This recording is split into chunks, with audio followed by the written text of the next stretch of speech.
It's been a long time since I've given the people what they want. A hoopty fleet wide update of all of the cars that I have right now, and it's super overwhelming. Last time it was really hard, and that was around 14 or 15 cars, and now I'm back over 20 cars. Over 20 cars scattered across several different locations. I don't even know where one of them is. It kind of disappeared, and I haven't seen it in 4 months, so kind of need to figure that out. There's another one way off in New Jersey, and then other places. It's just so overwhelming and so stupid, and I clearly look like a complete crazy person, which is why I've decided to give myself a New Year's resolution of no new cars in 2019. I will not buy another car in 2019.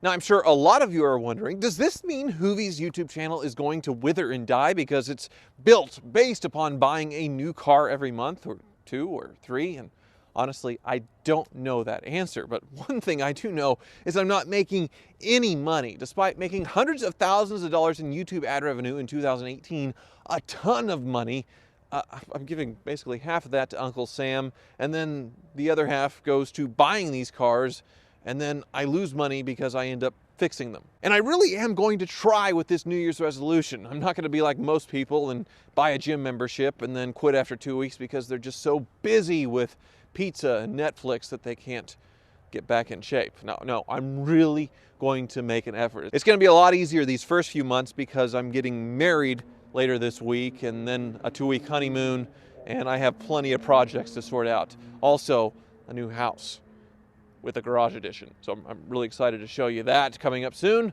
There's also 3 cars or so that I've bought that I haven't even showed you yet. I haven't even made a video, so I'll sprinkle those out in the next couple of months after the honeymoon. But for now, we're going to go over all the current cars in the Hoopty fleet, their current status, and my plans with them. Now, if I did this in a normal fashion where I droned on about a car for 2 or 3 minutes each before moving on to the next one, this video would be over an hour long, 2 or 3 minutes times 20 cars. So I've decided to contain my update within the content of a tweet. 280 characters is all you're going to get on each car, and we'll start with all the ones here in the driveway, and then we'll move on to my barn that I rented a mile down the road, Hoopty Fleet headquarters, go over all the cars there, and then up to the Wizard's Lair, where there are even more broken cars. So let's get to it, starting with the Rolls-Royce Phantom. I expected this car to be a lot more fussy, but this properly British donk with BMW bits has shocked me with its total reliability. 4,000 miles, several road trips, and it's needed nothing. Current plans: Uber rides with a Rolls, autocross, help with other ideas. Got any ideas? 2013 Hyundai Equus.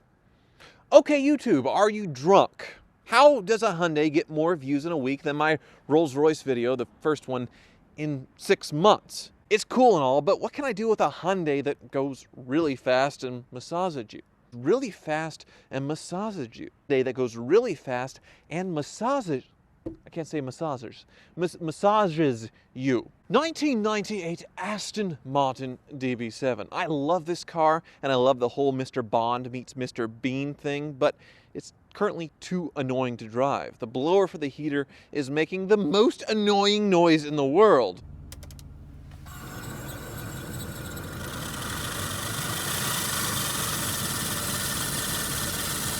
Part is deep inside the dash, and I have to rip out the interior.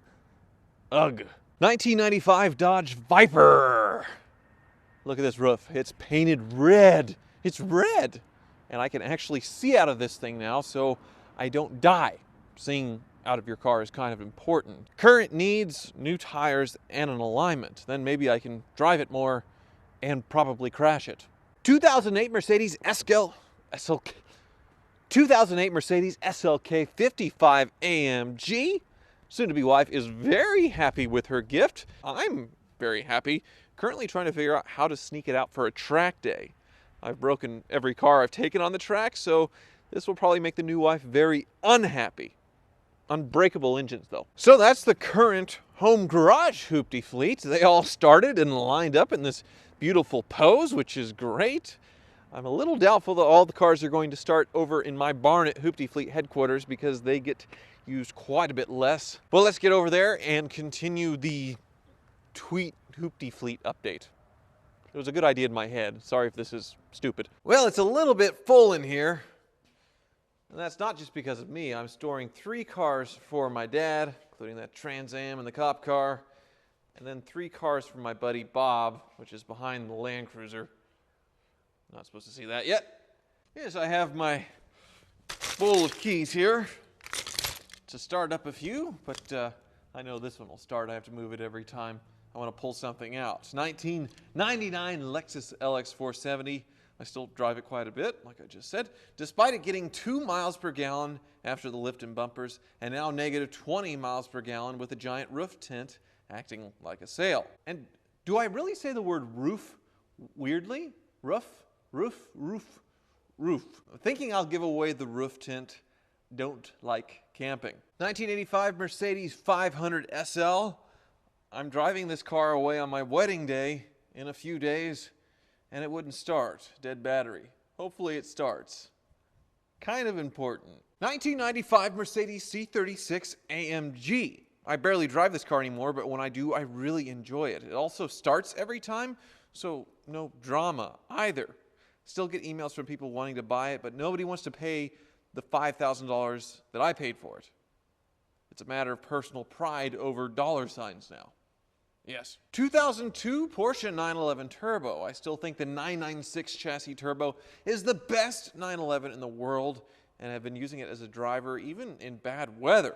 Only problem I've been having is with the headlight switch. I have to jiggle them just right for it to come on. Easy fix. Headlight switch. And behind me are 2 cars that I have sold, but people haven't picked them up yet. So this entire row of 5 cars are cars that aren't mine.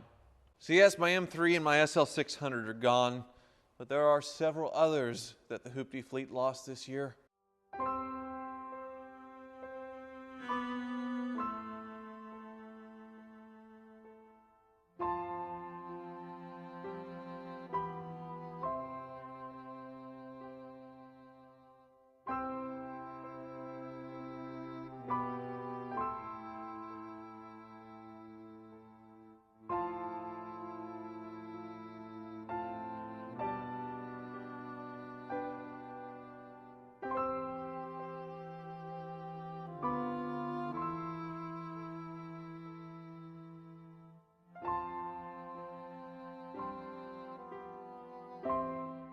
'84 Jeep Grand Wagoneer. Love driving it, hate starting it. Big gripe with the Wagoneers is the carb's never working right. Going to convert it to EFI, fix the rust, but should I go full out with a new faux wood and repaint everything, or leave it as is with the patina? Can't decide. 2005 Toyota Prius Fast and Furious Edition nitrous kit is installed. Waiting for the drag strip to reopen in the spring so I can test the system. Will it be a 10-second car?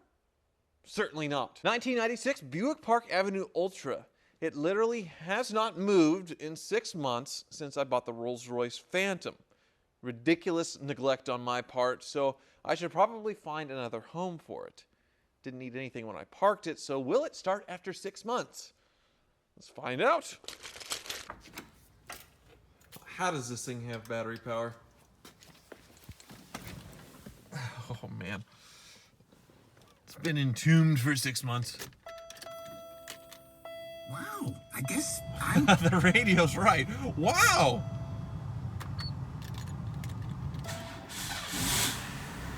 You've got to be kidding me. Only a Buick, people. So that's all the cars in my Hoopty Fleet headquarters right now, my storage building. Now, there's actually one that's missing, my 1995 Subaru SVX. It should be in here, but my friend Bob, who's got 3 cars stored in here, took it out and said he was going to fix it for me. And that was 4 or 5 months ago. I think he just wanted the extra parking spot for one of his nice cars. I really have no idea where it is, and hopefully it comes back here soon. But there are other broken cars up at the Wizards. There's always a few broken cars up there. So next we will head up and visit Le Wizard's Lair. 2007 BMW M5. Good news, the transmission is out. Bad news, the transmission is dead. going with a low mileage used one for $2,000 and a bunch of other parts, putting the grand total to $3,000. After that, we'll drive and decide if I want to go whole hog into this thing, like rod bearings. Lots of money. I'll make it rain here at the Wizards. 1982 DeLorean DMC-12. Thanks to the hundreds of people that emailed me the out-of-stock transmission rebuild kit a 5-second Google search can find. Thank you. Some found a few real sources for trans rebuilds, but I ended up going with a used one for only $1,000. Thanks, Dan out of Colorado. He hooked me up. Pontiac Grand Prix ASC McLaren, all fixed. It has brakes. It drives nicely, but the battery was dead, so I'm running it. And I love the pigeon turbo noise. Any chance I get, I could just make that noise. Oh yeah. But despite it being the raddest interior I've ever seen on a car, I probably won't keep it. Any takers at $2,500? Because I have a real McLaren coming. So that is all of the current Hoopty fleet as they sit in various stages of disrepair and repair. There's a few I didn't show you yet because I want it to be a surprise, but like I said, I'm not going to buy another new car in 2019. I'm really going to try hard. It's going to be very difficult, and I need your emotional support by subscribing. If you haven't subscribed yet, it really won't help, but it would help. Sort of. Anyway, thank you for watching and Happy New Year. I really do appreciate all of your support over the last year because I wouldn't have any justification of buying any of these cars if I didn't have you all watching this. So, really do appreciate you. Bye!